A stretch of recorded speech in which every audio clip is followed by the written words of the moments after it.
Hi everybody, welcome to my channel. My name is Sharon and this is a channel that is dedicated to all things related to narcissism.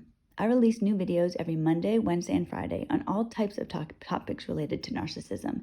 So if you haven't already, please take a moment to subscribe to the channel so you don't miss any videos. I would really appreciate it if you gave the video a thumbs up. It's a free way you can help me out. And definitely don't forget to leave a comment because I like to read what you have to say. You know what I've noticed? I've noticed that God is quiet. He whispers, but God is powerful. Those whispers add up to something shocking to the uninitiated. In today's video, I want to encourage anybody who is going through hell with a narcissist. My ex's narcissism taught me for sure that God is real. He exists. That spiritual warfare can show up in regular people's houses all over the world.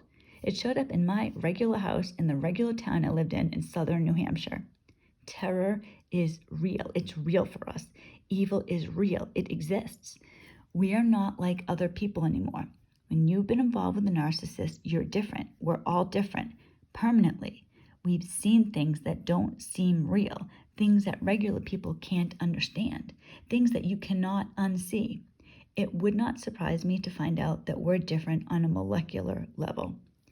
In Psalm 105, the psalmist, referring to Joseph, says, his feet were bruised with shackles, with chains. His neck was put in irons. I read commentary that says his soul came into irons. And the next part is crucial, till what he foretold came to pass. Our souls, my soul, your soul, has also been shackled. Our souls have been put into irons. We suffer, we struggle. We cry out in agony to each other. We need each other. Only we can understand each other.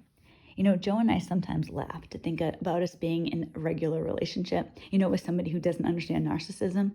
I used to think that someday, I would get remarried or I would be in a relationship. This was my hope anyways. And I pictured myself in this relationship with a quote unquote regular person. It would be impossible. Can you imagine? We really do laugh about this, Joe and I. Imagine me being in a relationship with someone, right? And I happen to mention that my ex-husband gave me, and this is just the tip of the iceberg. Let's just say this one thing. My ex-husband gave me a silent treatment for 7 months and I stayed. Or imagine Joe being in a relationship with somebody and mentioning that, he was with somebody who cheated on him 4 times and he stayed.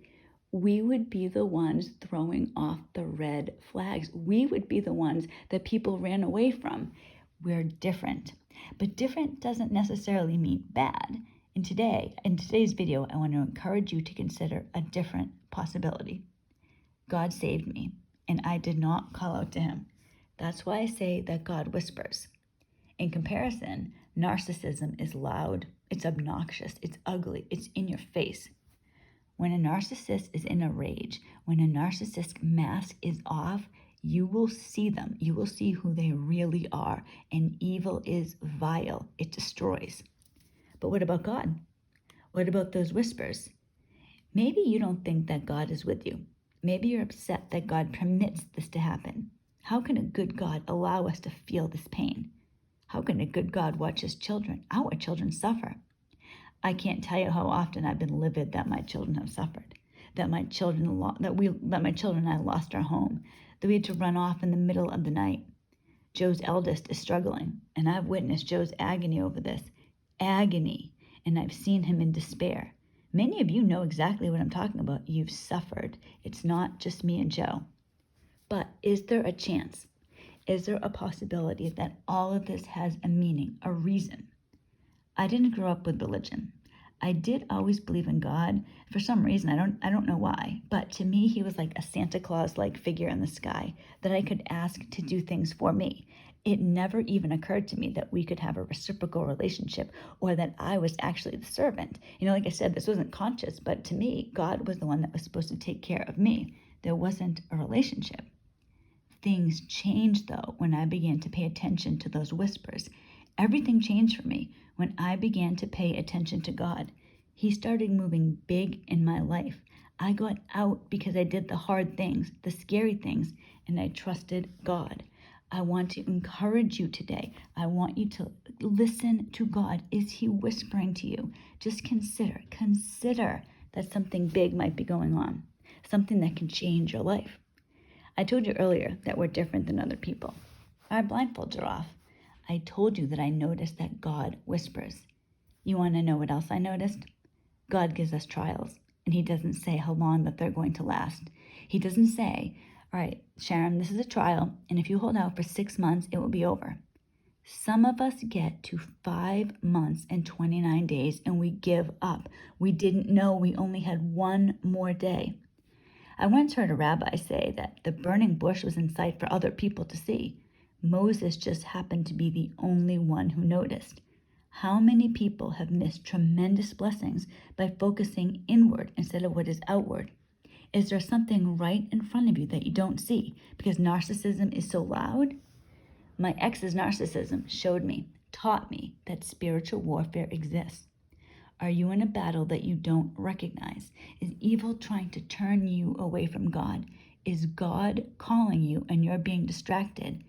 God is quiet, but he does speak. God can't use proud people. He can't use arrogant people. He's the perfect father. He tests us to get us to do his will. Joe and my kids have weekly chores. Each of the kids have to clean 2 rooms in the house, and it has to be done by Sunday. So yesterday, late in the day, I noticed that Joe's youngest hadn't done his chores.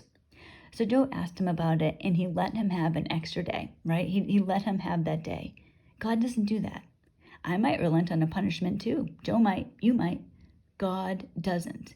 God never tells us how long our trials will be, but I do know this. Waiting is one of his tests.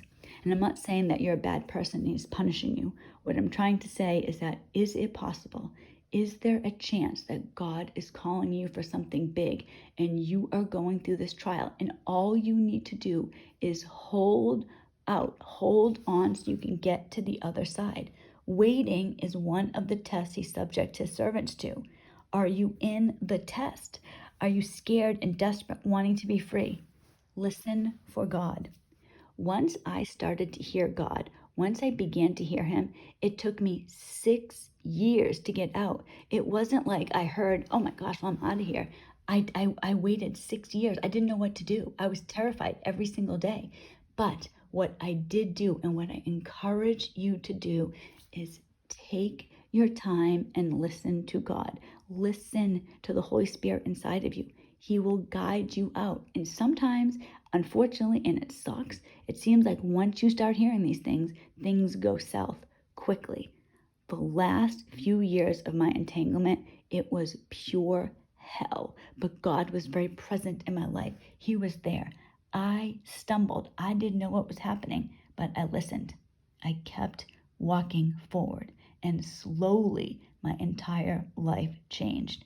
I need you to know, to believe that it can happen to you as well. I'm not different. I wasn't lucky. I'm the same as you. Don't do what I did for a long time. I would hear that somebody got out and immediately convince myself that it's different for me. I can't do it. I don't have this or I don't have that. That other person has more than me, that they can do it. I can't, and it wasn't like I was doing this consciously, but I was just feeling bad for myself. I can't do it. It's different for me. I don't have money. I don't have family. I don't have friends. I'm stuck. I can never leave. I wasn't even working. I was a stay-at-home mom. What was I going to do? How could I possibly get out?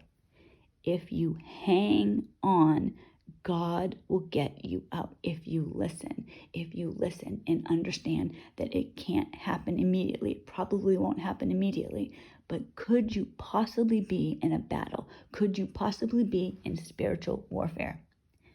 There is no precedent in the Bible for giving up.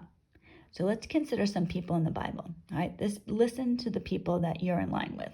Abraham. He waited 25 years for his promised son. He watched his wife past childbearing age, and he waited. He listened to God's whispers. He got his miracle.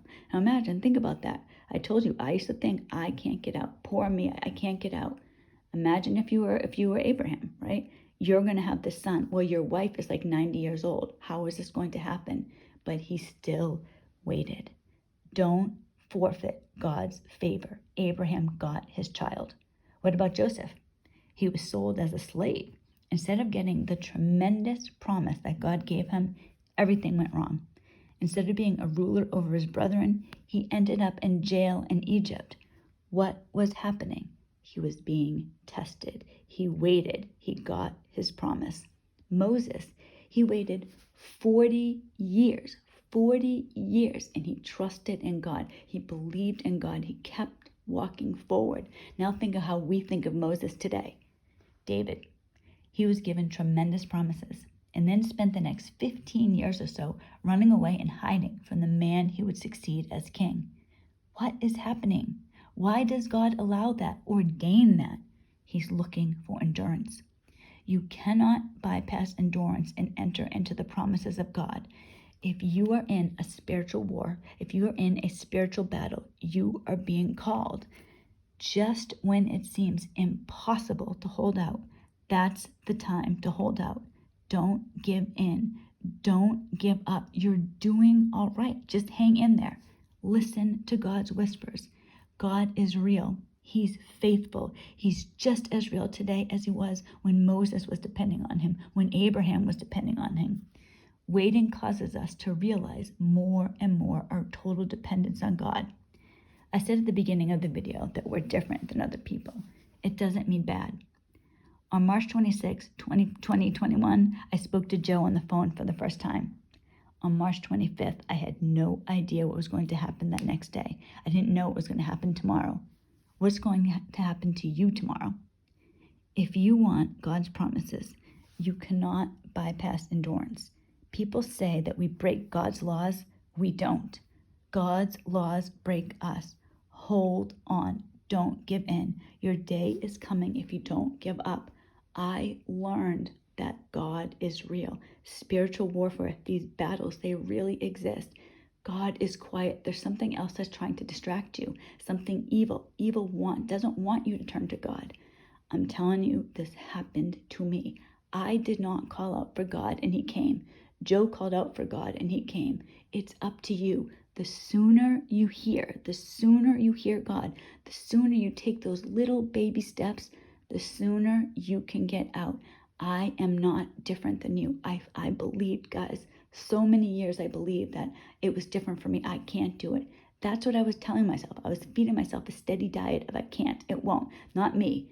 Once I started changing, little things really started to pile up. I got miracles. You guys know how I got out. It was a miracle. I trusted in God. That's your answer. I hope this video has helped somebody. I know the pain of being with somebody that you're afraid of, that you don't think you can get away from.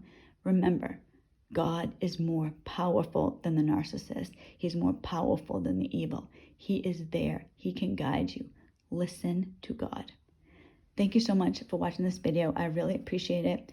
I really hope that somebody today got the message that there is hope, that you don't know what tomorrow is going to bring. You just need to move forward. Trust God. Do it afraid if you must. I will see you guys on Wednesday. I know Joe wasn't here over the weekend with me. He is not feeling too good. You guys know that he's having an ear problem. He has an ear infection, and it's really keeping him down. He also has been, I don't know. Joe has been, this is the thing that, Joe and I talk about sometimes. He gets sick all the time. I think he's still in a spiritual battle. It's still coming for him, but he's fighting, and he believes that all he has to do is keep stepping forward just like you do. Thank you so much. I will see you guys on Wednesday, and I might have Joe pop in to say hi, so don't be surprised if you hear him. All right, guys, have a great day.